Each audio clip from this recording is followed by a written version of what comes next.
When I first joined APS in 1988, the plenary session at the meeting, the president, who was Ann Vittiger, the only second woman president of APS, spoke about the status of women in plant pathology. And the Committee on Women in Plant Pathology had done the survey from which she got her data to make that speech. And so that was my first meeting. And what I realized was, in order for me to, be an active part of this community, that I needed to support all groups, including women, that were being underserved by the group. And so what's interesting now is that the APS 100th anniversary coincides with the 20th anniversary, basically, of that initial survey. So we decided to put together a new survey instead of focusing on women in plant pathology and in APS. We decided to focus on the issue of diversity as a whole.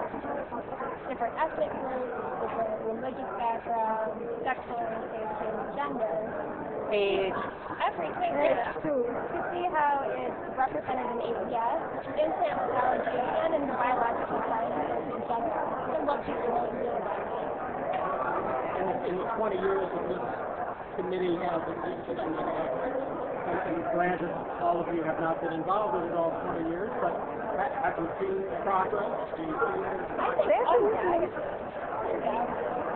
So a story I heard tonight was that that committee, at the time that survey was done, there hadn't been any women on council.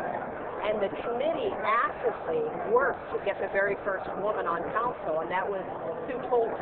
And so they really lobbied people so that could happen. And now, if you look at the structure of the community, of our leadership, there are equal women and men. The problem we've had several women presidents of APS, and I think when you look at private industry and also academia, that women are taking a more prominent role in becoming professors and heads of institutions.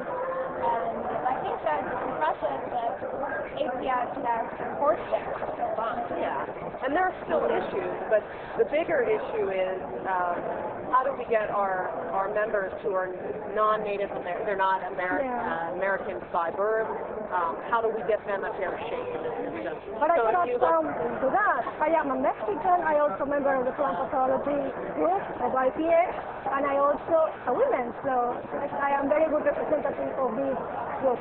Yeah, and if you look at the structure of council, if you look at the power structure, there are very few international members, and yet our membership is hugely international. It's really an important sector of the membership, and so we really want to make sure that group and all groups get represented equally. Yeah, we need more representation.